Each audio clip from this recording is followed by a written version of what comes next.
இன்றைக்கி ஒரு ரெசிபியோட தான் உங்கள்கிட்ட நான் வந்திருக்கிறேன். வாங்க வீடியோக்குள்ளே போகலாம். இந்த ரெசிபியோட நேம் என்னென்னு தெரிஞ்சுக்கணுமா? ப்ரெட்டில் செஞ்ச ரோல் தான் ப்ரெட் ரோல். பான் துண்டுகளை துண்டு துண்டாக கட் பண்ணி அது ஒரு மிக்சியில் போட்டு நல்லா அரைச்சி எடுத்துக்கொள்ளணும். தூள் மாதிரி வாங்க அரைச்சி எடுப்போம். அரைச்ச பான் துண்டுகளை ஒரு பவுலில் போட்டாச்சு. உருளைக்கிழங்கை அவிச்சிட்டு தோலெல்லாம் உரித்து நசிச்சு எடுத்தாச்சு. அந்த ப்ரெட்டில் உருளைக்கிழங்கு சேர்த்துட்டு அதுக்கப்புறமா வெங்காயம் குட்டி குட்டியாக கட் பண்ணி போட்டு சின்ன சின்னதாக கட் பண்ணி போட்ட பச்சை கலரும் சிவப்பு கலரும் குடமிளகாயை குட்டி குட்டியாக கட் பண்ணி போட்டாச்சு. கேரட்டையுமே குட்டி குட்டியாக துருவி அதையும் சேர்த்தாச்சு. மிச்சம் உரப்பு வைக்கிறதால பச்சை கொச்சிக்கடை விதையுமே உள்ள விதையை எடுத்துட்டு அதை குட்டி குட்டியாக கட் பண்ணி போட்டாச்சு. அதுக்கப்புறமா உப்பு, சீரகத்தூள், பெட்டுத்தூள், மசாலாத்தூள், மிளகுத்தூள், கரம் மசாலாத்தூள், குட்டி குட்டியாக நறுக்கின கொத்தமல்லி, இது எல்லாத்தையுமே சேர்த்து நல்லா கலப்படுற மாதிரி நல்லா மிக்ஸ் பண்ணி எடுக்கணும். தண்ணியெல்லாம் எதுவுமே ஊற்றாமல் இந்த மாதிரி நல்லா அந்த வெஜிடபிள்லே எல்லாம் ஒன்று திரட்டி நல்லா சேர்கிற மாதிரி பிணைஞ்சு எடுத்துக்கலாம்.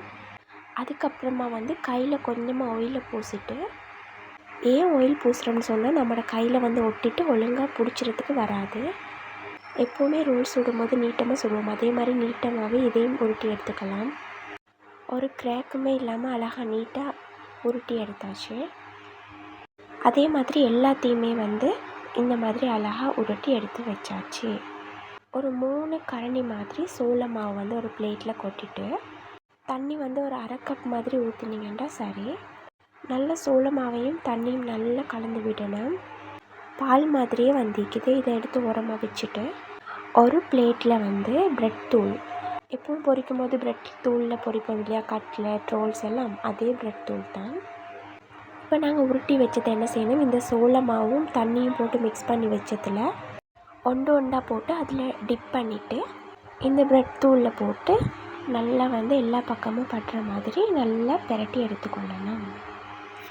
ஒன்றை பிரட்டியாச்சு. இப்போ எல்லாத்தையும் பிரட்டி எடுத்துகிட்டு வந்துட்டேன். இப்போ ஒரு சட்டியை அடுப்பில் வச்சுட்டு அதில் பொரிக்கிறதுக்கு தேங்காய் எவ்வளோ தேவையோ அவ்வளோத்தையும் ஊற்றியாச்சு. மெதுவாக ஒன்றா போட்டு பொரித்து எடுத்துக்குவோம். சரியாக இந்த மாதிரி கோல்டன் ப்ரௌன் வந்த உடனே இறக்கிட்டா சரி. நான் 3 தான் போட்டு பொரித்து எடுத்தேன். மிச்சம் போட்டாலும் பொரியறது கஷ்டமாயிக்கும், அதால் 3 போட்டு பொரித்து எடுத்தாச்சு. ஃபைனலி ப்ரெட் ரோல் ரெடி ஆகிட்டு. அப்புறம் என்ன, சோஸ் இல்லாட்டி நம்ம சாப்பிடுவோமா? சோஸுமே ரெடி. அதில் நல்லா டிப் பண்ணி சாப்பிட்டா வேறு லெவலில் இருக்கும். ஓகே காய்ஸ், நானும் சாப்பிட்டு மற்றவங்களுக்கும் கொடுக்க போகிறேன். நீங்களும் கண்டிப்பாக ட்ரை பண்ணி பாருங்கள். செஞ்சு பார்த்தீங்கன்னு சொன்னால் ரெசிபி எப்படி வந்துச்சுன்னு சொல்லி கமெண்ட்டில் சொல்லுங்கள். இன்ஷா அல்லாஹ் நோம்புமே அடுத்த மாதம் வரப்போகுது இல்லையா, ஒவ்வொரு ரெசிபியாக இறக்கிட்டிருக்கிறேன்.